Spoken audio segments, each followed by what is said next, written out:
So there you go. Okay, next game we have on our list, Cincinnati, Bovada has at +6 at Buffalo.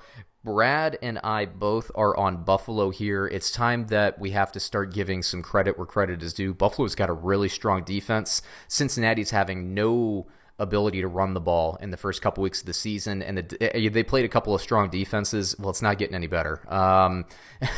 Buffalo has one of the strongest defenses in the league. I think they're going to shut Mixon down again, which is a bummer for Mixon owners. Like I said, they're just going against the fronts of Seattle, San Francisco, and Buffalo in the first 3 weeks of the season. It's tough, man. There's tough defensive matchups. But I think what you're going to get is Cincinnati as a one-dimensional team. I don't think this is going to be a close game. I like Josh Allen.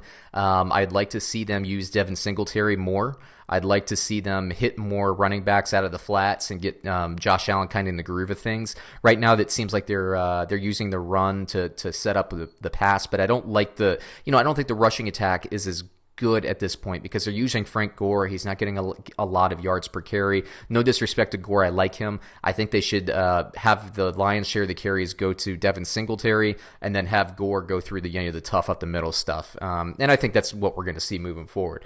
From a daily fantasy point of view, I don't like Darnold in this matchup.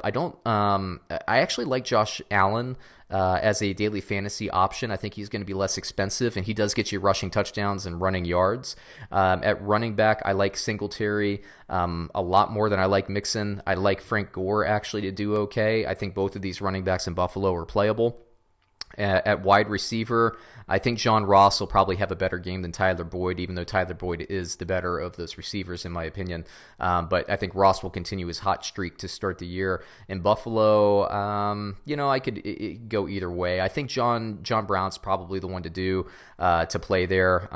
Cincinnati, you might get some value out of Tyler Eifert, but he's not getting a lot of catches. He looks a little bit slower than he was in his prime, and he's had so many injuries that you really can't really blame him for that. All right.